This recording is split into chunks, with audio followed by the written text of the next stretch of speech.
Big Mama's house. Big Mama's house. Welcome to Big Mama's house. Big Mama's house. Yeah. Big Mama's house. Welcome to Big Mama's house. Big Mama's house. Yeah. Welcome back to Big Mama's house, y'all. Mama and Lizard are here with you today to talk about Grey's Anatomy, Season 21, Episode 3. Hi. Welcome, everyone. Please, if you haven't already, please subscribe because it's free. Please like us and, watch our other videos and like those. It's awesome. And it's all free, I promise. Anyway, this episode opens up with Simone and Lucas being lovey-dovey and Jules and Mika being lovey-dovey. But first, we want to hear the quote that happened at the beginning because it's kind of deep, and Lizard has that for us. Well, I kind of only wrote it down because she always has a point of has some deeper meaning, but it always starts with like a medical thing. So that's what I like about it. She puts, in 2023, a team of scientists studying hepatitis C made a fascinating discovery. By the way, this gets mixed up in between multiple scenes. I put it all together. So. Okay, thank you. They found the virus creates a cellular mask to hide from our immune system in plain sight. Camouflage in molecules already known to our bodies, the virus copies itself over and over, sneaks in like a Trojan horse, and by the time the body realizes what's happened, the infection has already taken hold. Now, the one episode she put out at the very end of the episode starts talking about people are like that as well. We wear masks and we change ourselves to fit in at the detriment of not opening up to others or, and not actually finding who we need to fit in with. And it's supposed to have like a deeper meaning about, so think about that while we talk about the episode. Well, no, listen to us and think about that after the episode. Well, as we're talking about the episode, try to think about what she means by the meaning of I this. know, I'm just kidding. I do like that's information recently because I heard in 2023. I'm like, ooh, what New information. right? Like this is recent. Interesting. Okay. So Meredith tells Nick about Catherine's biopsy and possible liver cancer and wants him to keep Richard busy with the surgery. Now, y'all, if you're not familiar with us, we go exactly in the timeline of the show. Okay, we don't condense each, person's area down to one little segment. No, we do it exactly like the show because that's how it's aired. Well, That's how we like to do it. Well, except for this, but it's basically just her saying this one paragraph just mixed in between like 3 or 4 minutes, and it makes more sense if you just put it all together. Well, no, obviously, but I'm just saying for anybody new who might be listening, that's why it jumps around a lot. Um, so yeah, that's how it is. Then Levi gets busted by Pastor James, who scrolling by him on, I don't know if it was Grinder or Tinder or some sort of app for love. Well, considering he said something about swiping, he said something like swiping left on a pasture will send you to hell or something.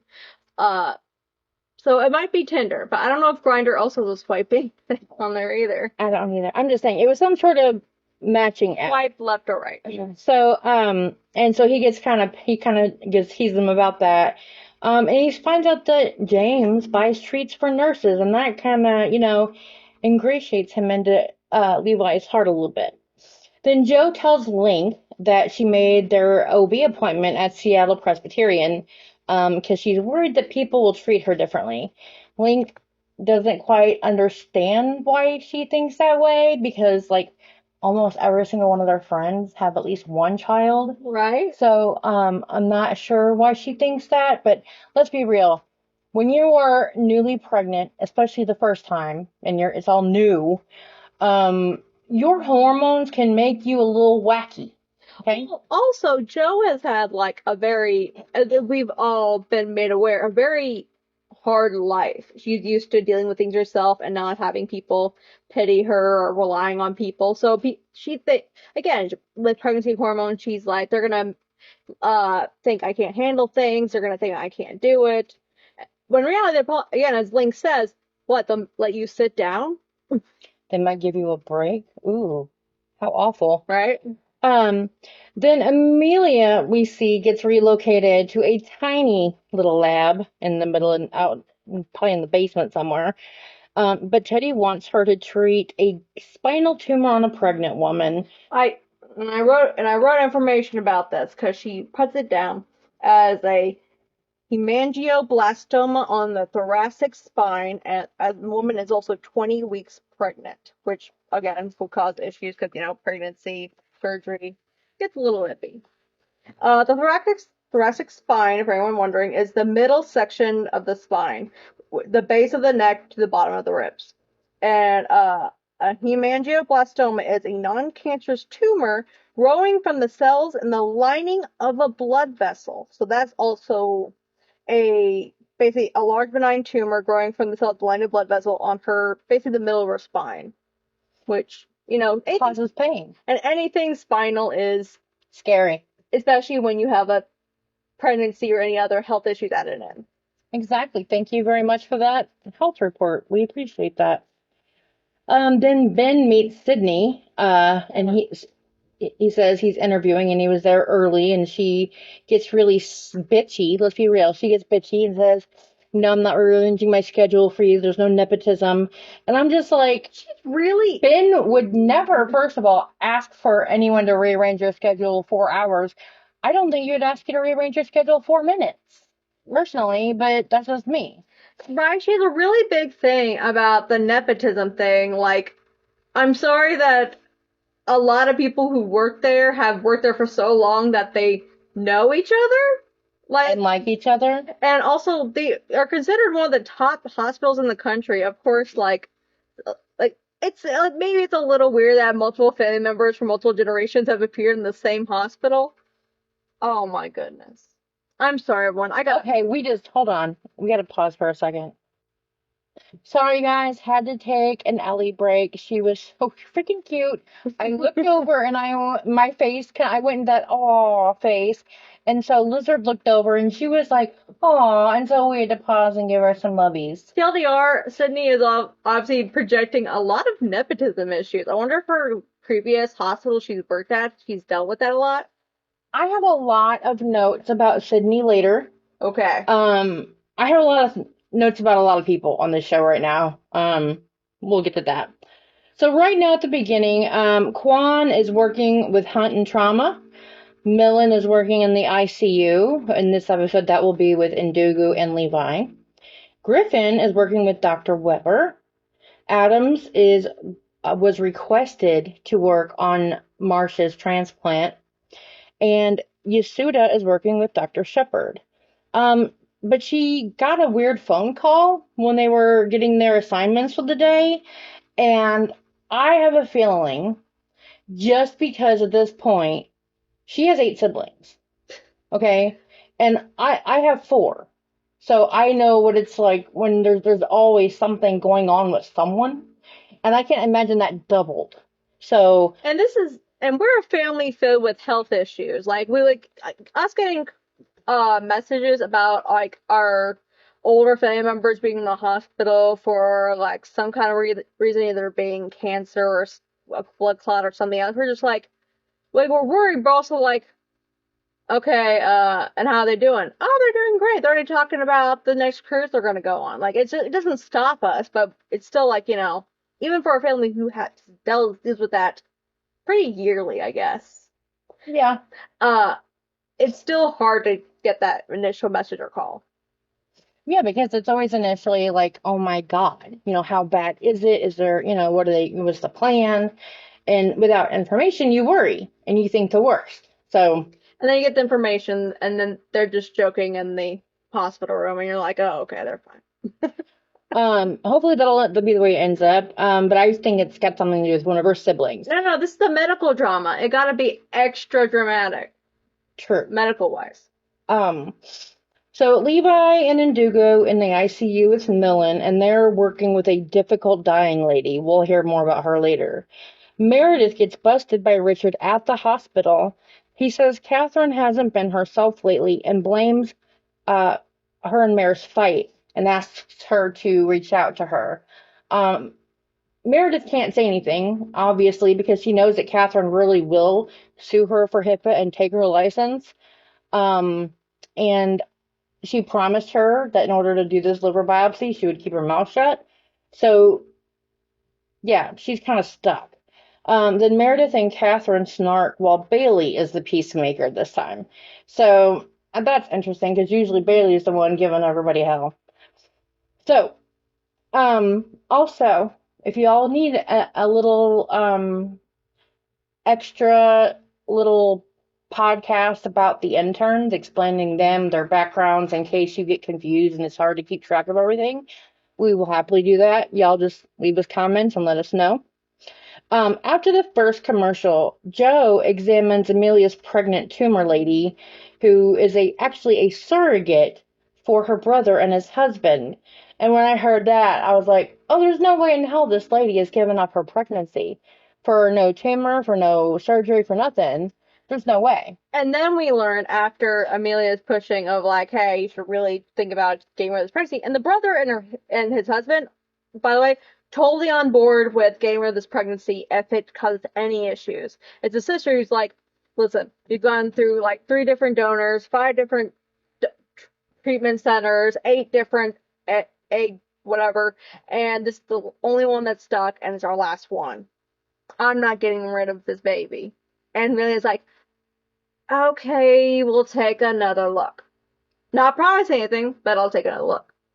That was an excellent recap. Thank you. So then Nick offers Richard to get in on his special liver transplant. And of course, at first he's like, nah. And then, of course, as soon as he heard liver, It was a kidney transplant. I kept writing liver. So I don't know. Maybe But she was training for his kidney transplant. I didn't write down what Well, yeah, 'cause transplant. yeah, but like at the beginning, okay, so at the beginning of the episode, they're talking because Griffith is actually studying. She's apparently staying up half the night to actually study for it. She's like, I'm studying for Marsha's kidney transplant. And Adams was like, oh, okay. Hang on, y'all. I apologize. I had a brain fart when I was taking notes. It is a kidney transplant. I apologize. Luckily, though, they mention it again. Like they mention it multiple times what actual surgery it is in the beginning of the episode, and then while the surgery actually happens afterward, they don't mention what organ it is ever again. No, they do. They do many times. And every time I wrote liver, so I don't know what kind of happened in my brain, but I kept hearing liver. I don't know. I think it's because of Catherine's liver biopsy. It was the more interesting surgery of the episode, so I think we were all like, yeah, maybe I got it twisted in my brain. Who the frick knows? Anyway, so we know that Nick requested Adams, but Simone was supposed to do it and studied for days, as Blizzard just reminded us in the beginning of the episode. But Weber walks up and tells them that she will assist him with Nick's transplant. But she's still pissed. mm-hmm. Like, you just walked up because you're a shepherd and got in on it, and I've been studying, and it's supposed to be me. Well, especially because technically he has to repeat his intern year while the rest of Marcelina going forward. So she's like, why is the repeated intern going to get the kidney transplant over the person who's studying for days? But that's also kind of a shitty attitude to have towards your boyfriend. I don't know. That's just me. But no. Right now, they're competing for surgeries. It means nothing. Meredith and Christina would have like pushed each other in the hallway for a surgery. True. Friendship means nothing. And then we see that the awake, and again I wrote liver, it's a kidney. The awake kidney transplant recipient is a scrub nurse from somewhere called Hope General. And I made sure to write that down just in case they manage to do like some of the like a crossover thing, because usually they don't mention any other hospitals besides like Seattle Pres, and isn't that it usually? Well, yeah, but this guy's also really, really nervous about the surgery. Well, who wouldn't be being awake during an organ transplant, Right, and that's the interesting part of this, because apparently it's only been done, according to the show, it's only been done in the U.S. once before, which gets Weber curious about it and joins, I don't know the guy's name. We're saying him right now. Yeah, like what I said. that he joined Nick. Yeah. Oh, Nick, yeah. Yeah. Then after the second commercial, we see Levi and Dugu and Millen, and they can't get the advance directive form signed from the dying lady. She said she wants every minute she can get. So Levi suggests asking Chaplain James to explain her options. He just keeps looking for reasons to talk to Chaplain James. And I told you last episode, when he first walked on the scene, I knew he was going to be Levi's love interest. I'm still uncomfortable with him as love interest. I don't know why. His character gives me bad vibes. But I would like to point out that they're not trying to get her assigned a DNR, and they say this multiple times. They just want to make sure she understands that with her age and her previous surgeries, that them doing extensive, like, life-saving care could be detrimental on her actual body. Like, it could actually kill her. Or if it doesn't kill her, leave her, like, in pain and stuck that way. But them not just, well, not having any papers to say, hey, after this point, kindly shut me off. Gotcha. Okay. Then we see Quan, and he tells Hunt he's interested in doing trauma, but he wants the big traumas, and he's kind of bored with the things that Hunt gives him to do, like headlocks and broken ribs. I always thought that sounded weird. I always cringed every time he said it, like, oh, I'm so sorry no one got into a 10-car pileup and lost 6 family members today, Quan. Okay, well, someone is sassy tonight. Goodness. Well, like, I'm sorry, but he's like, I'm not asking for a car crash. I think you are, Quan. I think you are. But let's be real. There's someone out there right this minute doing something stupid and needs to go to the hospital, and he wants to be there for those people. He's trying to do us a service. Okay. He needs that guy who had a Buzz Lightyear shoved up in a place that should never be placed. He wants to get it out. So then Sydney, who is the residency director, interviews Ben for a residency spot. And she's bitchy, but she's kind of right about his several careers and maybe not having enough stick-to-itiveness and commitment and all that. But then he makes good points. Ben gets pissed and storms off after kind of nicely / angrily tells her off. And when he walks away, she looks kind of confused. Yeah, I was confused by her face. Well, Ben pointed out, like, say, oh, you don't think I have patience or all this stuff. Like, I carried multiple people up, like, 10 flights of stairs, or down 10 flights of stairs. I did all this stuff, and you think I don't have the gumption to do what I need to do? And I kind of get that, but I also point out, you say that he doesn't have this stick-with-itness, but all those professions require him to have spent years in those things. It's not like he spent like a year as an intern to just, put his toe in the water and say, oh, it's not for me. He kept going. He was a firefighter. He worked as a firefighter before he was an anesthesiologist, which he worked for many years as an anesthesiologist. And all those careers kind of relate to each other. So I kind of get where he's coming from. Like, I don't know why you're getting upset over me having multiple skill sets. Well, I mean, all of those things mean saving lives, and that's what he wanted to do. Right. Then Amelia said she will try to save the pregnant tumor lady's life and do the surgery, of course. Amelia always says yes. They all say yes. And her brother doesn't like it, like you said. Mm-hmm. Catherine has her biopsy done and immediately pukes up blood. She has bleeding from her esophagus. And so she passes out as Meredith and Bailey try to save her. And Meredith says that they need to tell Richard now, and Bailey agrees. I also, if there's any doctors in our audience, I need to know how often puking up blood is an actual thing. Like, I'm sorry, like, I get it, but it's like, how did she just suddenly start bleeding from her esophagus? They were at her liver. Where did the blood come from? Did she, like, eat too many chips before and not drink enough water? Stop. I don't know how it happened. So sassy tonight, you guys. I need to know. How is this happening? Who is cutting their throats during surgery? Okay, yeah, if anyone could tell us, that'd be cool. But I know it's just because the cancer and the chemo and the radiation have made her tissue so friable, which means very delicate and thin and easily. Does she even have a tube in? I don't think so. It doesn't matter. I mean, anything could cause her to bleed almost anywhere. That's the whole point, is that she was saying, you know, even with the liver biopsy, she could have catastrophic bleeding. Yeah. So, but yeah. Then Nick tells Adams to suture the liver, but asks Griffith to check his phone, and you can tell she has an issue with that.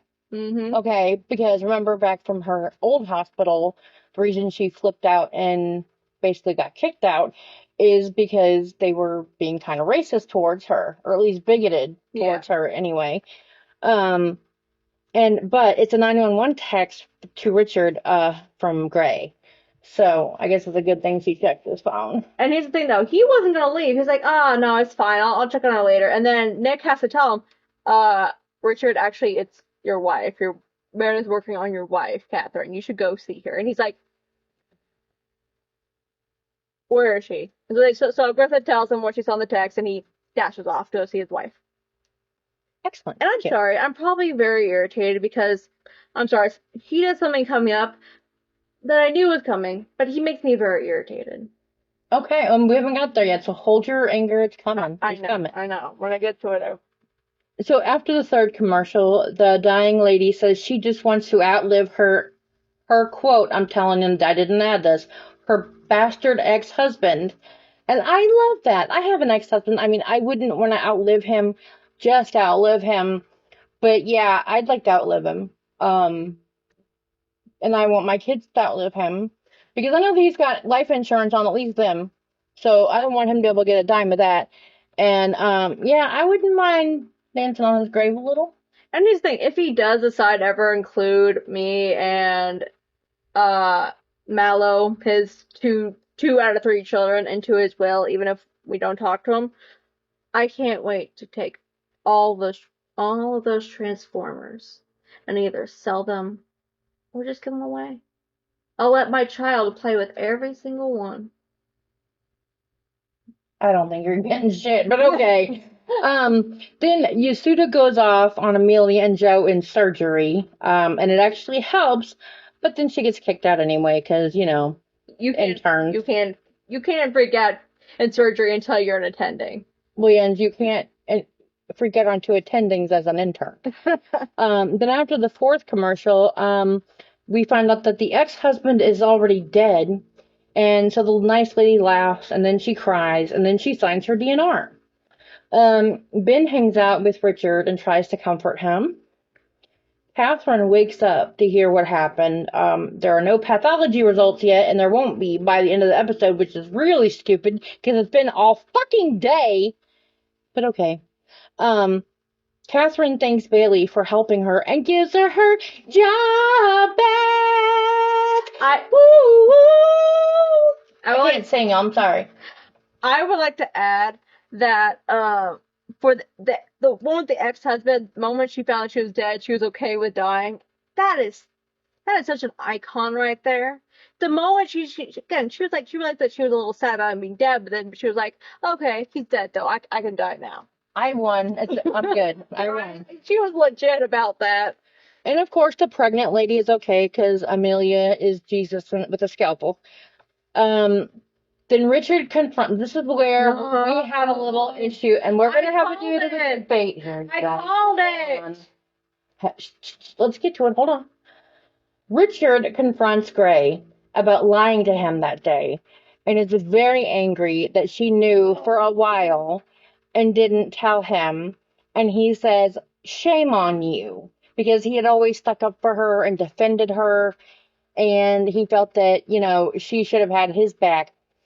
However, I have a couple notes. One is, why is he not angry at Bailey?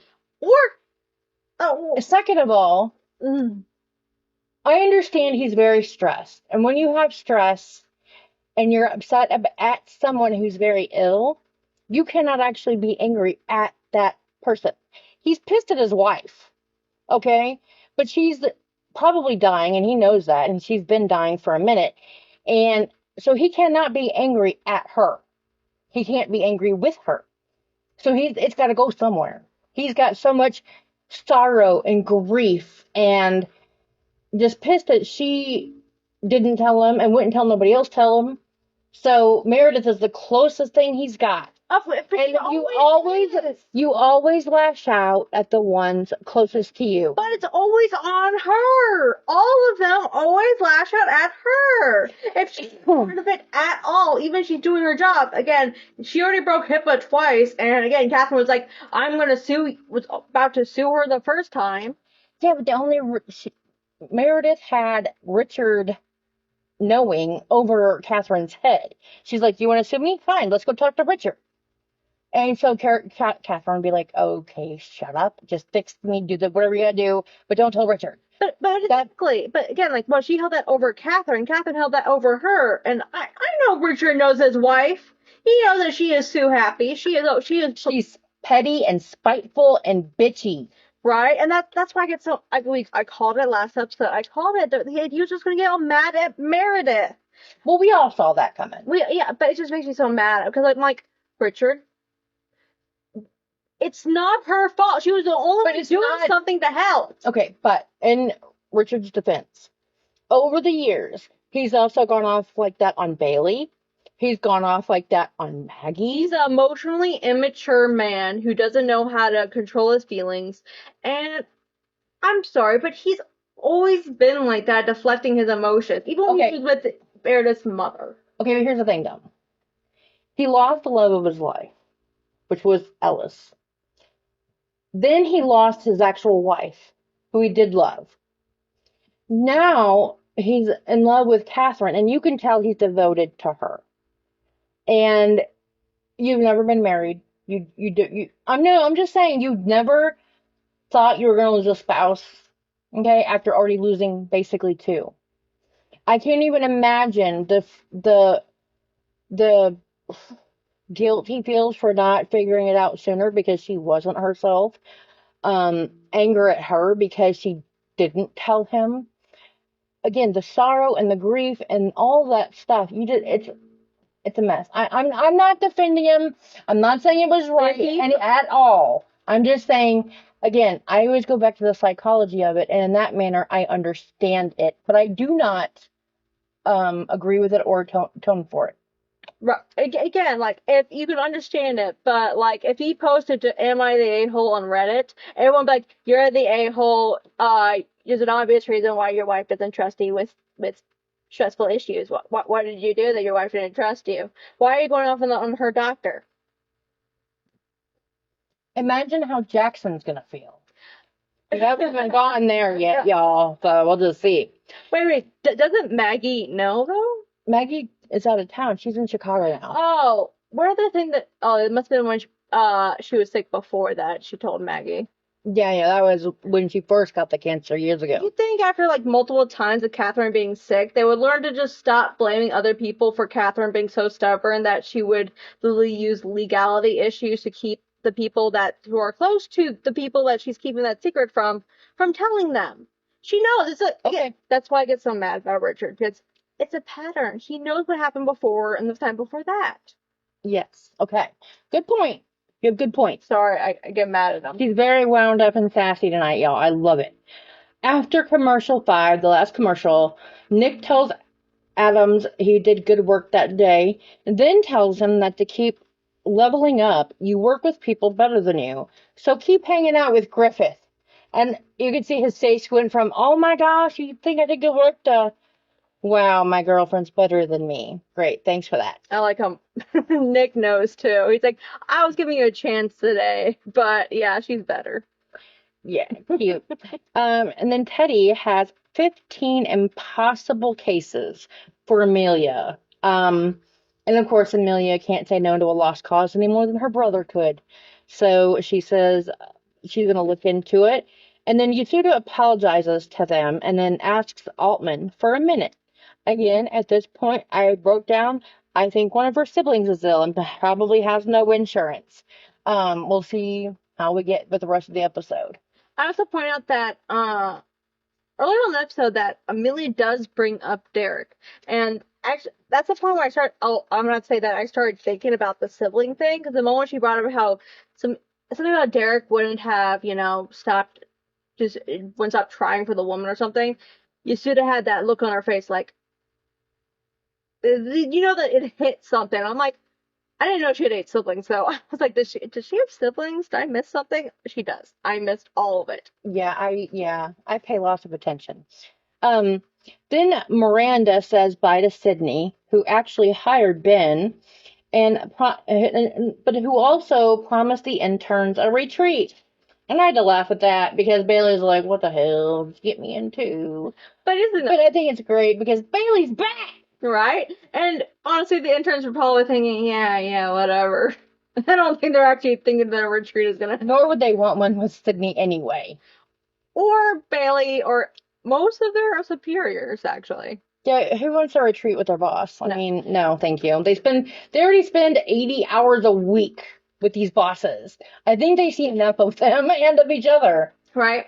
And I have to say that, wait, how many more notes do you have? Okay, you have more notes. Okay, I'll discuss something at the end to Okay. get to that point. So then we see that Link and Joe, and she decided to have the OB there at Grace Sloan, thankfully, because she said that a little loss of privacy is worth their child having the best care.